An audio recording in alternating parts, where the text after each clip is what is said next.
Hello everyone, my name is Kamesh Bansoria and today in this session we will discuss mains answer writing. So before moving ahead, this was the question which was asked on our Telegram handle. This question is related to the concept of short selling. ये क्या था? ये अभी काफी news में हम लोगों को देखने को मिला था because of the issue going around SEBI. ठीक है, तो बात आती है कि शॉर्ट सेलिंग में है क्या। पहले आप इसको समझिए कि शॉर्ट सेलिंग है क्या। मानिए एक शेयर है, कोई कंपनी है, एग्जांपल ले लेते हैं जियो। जियो का अभी जो प्राइस है पर शेयर वो है अभी 10 रुपीज। ठीक। और एक पर्सन है ए। ए को स्पेकुलेट होता है कि नहीं, in future sorry in future Jio का जो शेयर का प्राइस है वो क्या कर जाएगा, कम हो जाएगा। ठीक है, जियो का जो शेयर का प्राइस है वो गिर जाएगा। अब ए बी के पास जाता है। बी यहाँ पर कौन है? बी है हमारा स्टॉक ब्रोकर। ठीक, बी कौन है? बी है स्टॉक ब्रोकर। ए बी के पास जाता है और बोलता है कि देखो भाई, मेरे पास अभी शेयर्स नहीं है बट आप एक काम करो, आप मेरी तरफ से 100 शेयर्स को क्या कर दो, बेच दो।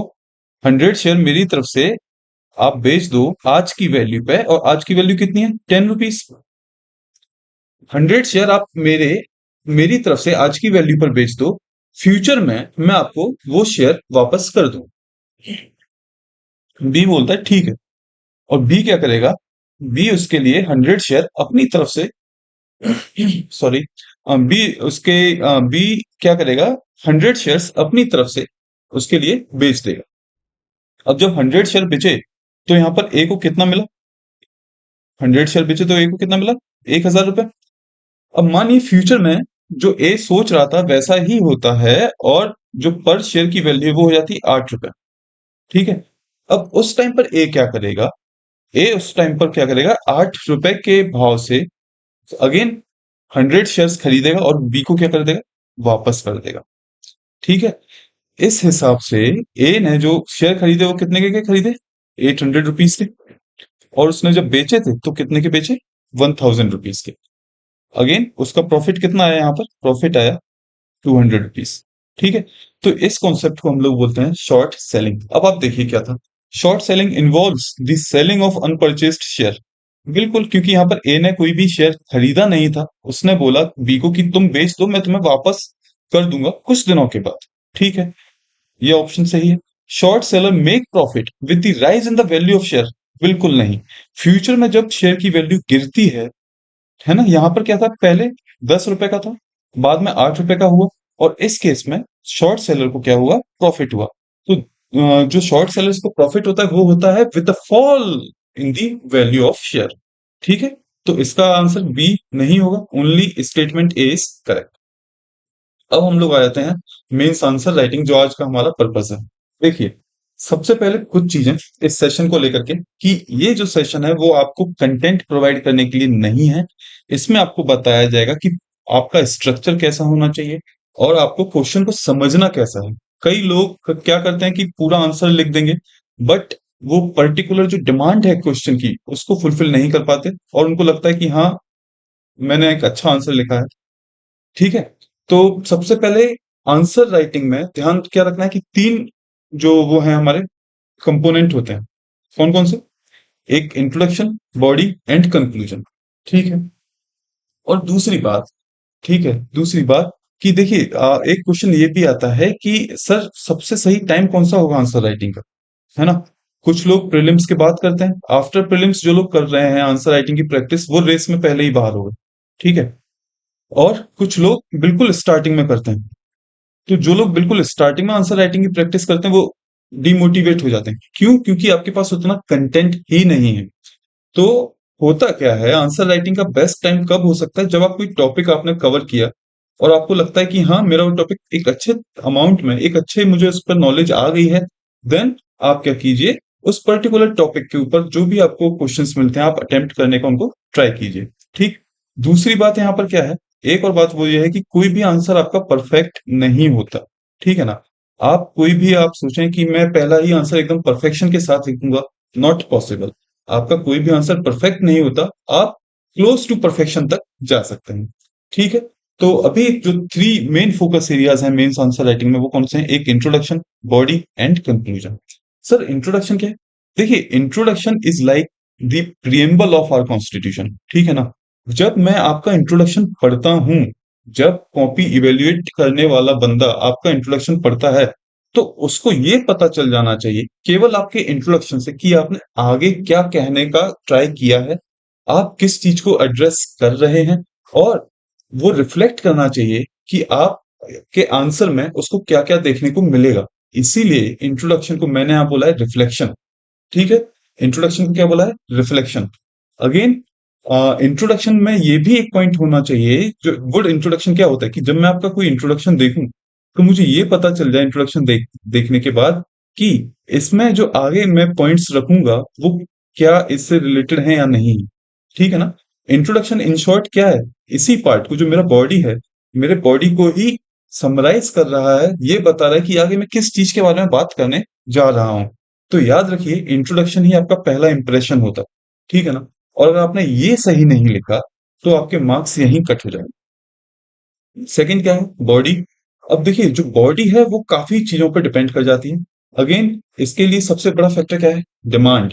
Demand of the question. आपको ये समझना होगा कि क्वेश्चन में पूछा क्या गया है ना? मेरे क्वेश्चन में पूछा क्या गया है, कई लोग यही नहीं समझ पाते, ठीक है?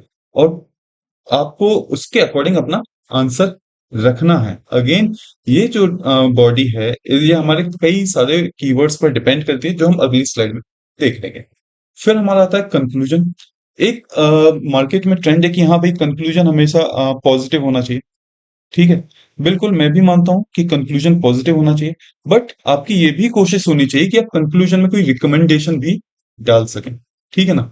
आप कंक्लूजन में क्या डाल सकें? कोई रिकमेंडेशन डाल सकें, और ये रिकमेंडेशन किसकी होनी चाहिए? कोई कमिटी हो, ठीक है? या फिर अपना कोई कमिटी का रिकमेंडेशन हो सकता है, कोई रिपोर्ट हो, उसमें कोई रिकमेंडेशन दिया हो, तो ये सारी चीजें आप कहाँ कर सकते हैं? अपने कंक्लूजन में, और एक बेटर तरीके से उसको एंड कर सकते हैं। इन शॉर्ट, आपका जो कंक्लूजन है, उसमें फ्यूचर पर्सपेक्टिव भी दिखना चाहिए, कोई एक सजेशन दिखना चाहिए कि हाँ, इस पर्टिकुलर सिनेरियो में हम लोग फ्यूचर में क्या क्या कर सकते थे, ठीक? अब आगे आते हैं। ये देखिए, ये कुछ कीवर्ड्स हैं, ठीक है? अभी मैंने आपको चार ही कीवर्ड्स डिस्कस किए हैं आपके साथ, डिस्कस करूंगा। आगे हम लोग जैसे जैसे हमारे सेशंस बढ़ते जाएंगे, हम उसी हिसाब से और भी कीवर्ड्स को इंक्लूड करते जाएंगे। पहला आता है एक्सप्लेन। तो जब देखिए, कोई भी क्वेश्चन है और उसमें अगर आपको एक्सप्लेन लिखा हुआ है, ठीक है, इसका मतलब है you should focus on what, why और हाउ, और बोथ ऑफ दीज, ठीक है? कहना क्या चाह रहा हूं मैं? मानिए, अभी एक क्वेश्चन आया, what is Madden Julian oscillation, sorry, explain Madden Julian oscillation. तो अब इसमें मैं क्या करूंगा? मैं इसमें लिखूंगा what is Madden Julian oscillation and how it is form. अब यहां पर जरूरी नहीं है कि मैं वाई में उतना कुछ इनपुट दे पाऊं। तो depending upon the nature of the question, depending upon the demand of the question, I will choose out of these three, ठीक है? जिसमें से व्हाट तो मोस्ट ऑफ द केसेस में रहेगा ही रहेगा, वाई एंड हाउ ये जो दो हैं, ये हमारे डिपेंड करते हैं क्वेश्चन की डिमांड पर, ठीक है? तो जब आपसे एक्सप्लेन पूछा जाएगा, तो आपका फोकस होना चाहिए व्हाट, वाई एंड हाउ पर। और ये मैंने आपको एग्जांपल लेके बताया कि मेडन जूलियन ऑसिलेशन के बारे में जब पूछा जाएगा, तो आप बताएंगे what is Madden Julian oscillation and how it is. उसके बाद हम आते हैं डिस्कस, ठीक है? तो देखिए, आपने सुना होगा डिस्कशन रूम्स। डिस्कशन रूम्स में हम लोगों को क्या देखने को मिलता है कि एक पैनल होगा, वो क्या करेगा? वो पॉजिटिव एस्पेक्ट रखता है, और दूसरा पैनल क्या रखता है? नेगेटिव एस्पेक्ट रखता है किसी भी टॉपिक के बारे में, है ना? जो हम लोग ग्रुप डिस्कशन सुनते हैं, तो वहीं से ये सारी चीजें निकल के आई हैं। अब देखिए, डिस्कशन जब होगा, तो आपको उस पर्टिकुलर टॉपिक, जब क्वेश्चन पूछा जाता है डिस्कस करके, तो आपको उस पूरे टॉपिक के बारे में पॉजिटिव साइड्स भी रखनी है, ठीक है, एंड नेगेटिव साइड्स भी रखनी है। आप ये नहीं कर सकते कि नहीं सर, मैं नेगेटिव साइड नहीं रखूंगा, मेरा आंसर गलत जाएगा। बिल्कुल नहीं। डिस्कशन का मतलब ही है कि आपको both sides of the coin आगे रखना है, दिखाना है कि हाँ, इसमें क्या क्या हो सकता है, क्या पॉजिटिव है, क्या नेगेटिव। एग्जाम्पल के तौर पर हम ले सकते हैं discuss the impact of MSP. अब जैसे इस क्वेश्चन में पूछा है discuss the impact of MSP, तो आप यहां पर क्या करेंगे? एमएसपी पे पॉजिटिव इम्पैक्ट भी दिखाएंगे और नेगेटिव इम्पैक्ट भी दिखाएंगे। पॉजिटिव इम्पैक्ट क्या होता है कि हाँ भाई, MSP, because of risky nature of agriculture, MSP जब दी जाती है तो क्रॉप का, पर्टिकुलर क्रॉप का प्रोडक्शन बढ़ता है। ठीक है। वहीं नेगेटिव इम्पैक्ट इसका क्या होता है कि हाँ, डिस्टॉर्शन देखने को मिलता है क्रॉपिंग पैटर्न में। ठीक है ना? आपको समझ आ रहा है? तो यहां हम लोग क्या कर रहे हैं, पॉजिटिव इम्पैक्ट भी रख रहे हैं और नेगेटिव इम्पैक्ट भी रख रहे हैं। ठीक है। अगेन, अब हम लोग देखते हैं क्रिटिकली एनालाइज। क्रिटिकली एनालाइज, इसमें क्या है? अच्छा, हम लोगों ने देखा है कि मूवीज को लेकर के क्रिटिक्स अपने रिव्यू देते हैं, है ना? तो उसमें भी क्या होता है, वो अपना जजमेंट देते हैं कि हाँ भाई, मूवी ऐसी है, मूवी में ये सही नहीं है, वो सही नहीं है। वैसे ही हम लोग भी यहाँ पर क्या करते हैं, क्रिटिकली क्वेश्चन में जो टॉपिक दिया इसको एनालाइज करते हैं। ठीक। और यहाँ हम लोग देते हैं अपने judgements and arguments, but supported by evidences, without any biases. ठीक है। कोई बायसनेस नहीं होनी चाहिए, और जो भी सपोर्टेड बाय एविडेंस का मतलब कोई रिपोर्ट हो या हमारे पास कोई फैक्ट हो, है ना? क्रिटिकली एनालाइज में हम लोग क्वेश्चन को उसी हिसाब से एनालाइज करते हैं। अब जैसे ये देखिए, आप क्रिटिकली एनालाइज मनरेगा। ठीक है। तो आप यहाँ पर क्या कर सकते हैं, यहाँ पर आप मनरेगा में जो भी अभी चल रहा है वो आप बताएंगे कैसे, कि हाँ भाई, मनरेगा जो है वो एम्प्लॉयमेंट प्रोवाइड करता है। ठीक है। एम्प्लॉयमेंट प्रोवाइड करता है, बट ये भी देखा जा रहा है कि यहाँ पर जो एम्प्लॉयमेंट है वो इंफीरियर है। इंफीरियर है। या और यहाँ पर क्या हो रहा है अभी मनरेगा में, कि मनरेगा में हो रहा है बोगस अटेंडेंस की जो बात आती है। ठीक है। ये सारी चीजें आप मनरेगा में डाल सकते हैं। ठीक। तो इस पर्टिकुलर सेक्शन में हम लोगों ने देख लिया कि ये हमारे जो कीवर्ड्स हैं वो कैसे कैसे डील उनसे हमको करना है। फिर आते हैं एनालाइज। एनालाइज में भी देखिए, एनालाइज और एक्सप्लेन मोर और लेस सेम ही होता है, बट इसमें थोड़ा सा डीप हमको जाना होता है ना? इसमें जो एनालिसिस है वो ज्यादा इसमें मैं कह सकता हूँ कि वाई वाला जो कंपोनेंट है, वाई वाला कंपोनेंट जो है, वाई एंड हाउ, ये ज्यादा प्रिविलेंट होते हैं। ठीक है ना? तो जब भी आप क्वेश्चन को एनालाइज करेंगे तो उसमें डीपर जाएंगे और उसके जो सारे रीजंस हैं वो एक्सप्लेन करते हैं। ठीक। अब हम आ जाते हैं कि what can be included in the question. सबसे पहले फैक्ट्स।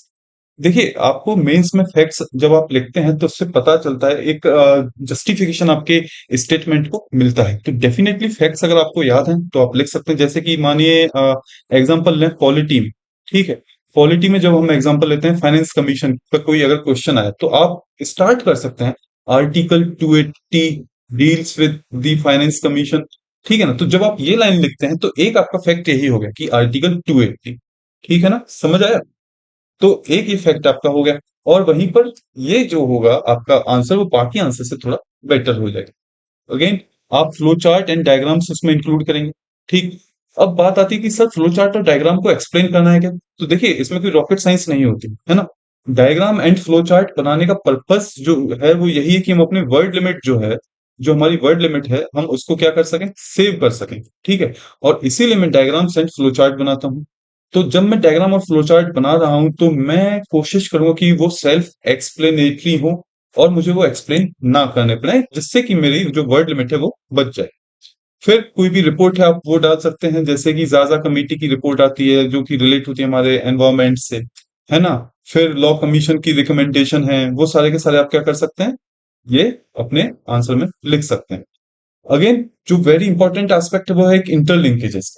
खास करके इकोनॉमी की जब मैं बात करता हूं तो जब आपसे वो पूछता है कोई भी क्वेश्चन, अगर उसने पूछा, मान लीजिए जीडीपी ही पूछा, तो आप कोशिश करेंगे कि जीडीपी को इंक्लूड, जीडीपी के आंसर में आप बाकी सेक्टर्स भी इंक्लूड कर दें। जैसे कि आप कोशिश करें इसमें कि एग्रीकल्चर इंक्लूड कर दो। ठीक है। इसका आप लिंकेजेस दिखाएं मैन्युफैक्चरिंग से। ठीक है। या आप जीडीपी का लिंकेजेस दिखा सकते हैं एक्सपोर्ट वाले सेक्टर से। ठीक है। आप जीडीपी और वुमेन एम्प्लॉयमेंट से भी इसको रिलेट कर सकते हैं। ठीक। तो मेरा कहने का मतलब यह है कि आपका कोशिश होना चाहिए कि आप अपने आंसर को जितना डाइवर्सिफाई कर सकें उतना डाइवर्सिफाई करें। ठीक है। अब ये सारी चीज हम लोग एक आंसर क्वेश्चन के फॉर्म में समझ लेते हैं। ठीक है ना? जिससे आपको एक समझ में आएगा। आज हम एक ही क्वेश्चन डिस्कस करेंगे, आने वाले टाइम में हम धीरे धीरे क्वेश्चंस को फ्रीक्वेंसी इसको बढ़ाएंगे। ठीक है। ये जो क्वेश्चन है, ये क्वेश्चन हमारे पूछा गया था 2021 मेंस में। अभी क्वेश्चन क्या है? क्वेश्चन है explain, explain the difference between the computing methodology of India's GDP before the year 2015 and after 2015। तो आप एक मिनट एक क्वेश्चन को यहीं पर पॉज कीजिए और समझिए इसमें क्या पूछा है। ठीक है। तो इसमें जो पूछ रहा है वो याद रखिए, जब आप जनरली अगर हम इसके बारे में लिखने को जाएंगे तो हम क्या लिखेंगे इसके बारे में? इसमें वो पूछ रहा है, वो किसके बारे में पूछ रहा है? पहली बात तो यह है कि एक्सप्लेन करने को बोल रहा है, दूसरा वो डिफरेंस की बात कर रहा है, और तीसरी जो बात कर रहा है वो कर रहा है कंप्यूटिंग मेथोडोलॉजी की। ठीक है। तो आपको ये समझना होगा कि इस क्वेश्चन में पूछा क्या नहीं गया है। जनरली हम लोग जब आंसर लिखते हैं स्टूडेंट्स, तो उनका मेनली फोकस हो जाता है इंडिया जीडीपी, या मैं कहूं जीडीपी। और वो मिस्टेक कहाँ करते हैं? वो मिस्टेक करते हैं कि वो जीडीपी पर ही, अगर ये क्वेश्चन जो 150 वर्ड्स में पूछा गया है, तो जीडीपी पर ही लिखते लिखते अपने 60-70 वर्ड्स या कई बार 80 वर्ड्स तक स्पेंड कर देते हैं। आगे की बात कहने के लिए उनके पास उतना टाइम नहीं होता, और वहीं पर एग्जामिनर जो है वो आपको मार्क्स कट कर देता है। क्यों? क्योंकि इस क्वेश्चन में उसने जीडीपी नहीं पूछा, उसने पूछा है difference between the computing methodologies. उसका फोकस यहाँ पर कंप्यूटिंग मेथोडोलॉजी को लेकर के है। ठीक है, तो देखते हैं इसमें हम लोग कैसे लिख सकते थे।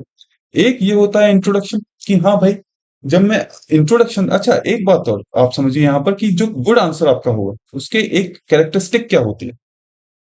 जब मैं, मानिए ये मेरा क्वेश्चन है, ये मेरा आंसर, ठीक है, जब मैं आपका आंसर देखूं, ये एक थंब रूल है, जब मैं आपका आंसर देखूं तो मैं ये अंदाजा लगा लूं कि मेरे क्वेश्चन क्या पूछा गया है। समझ रहे हैं आप?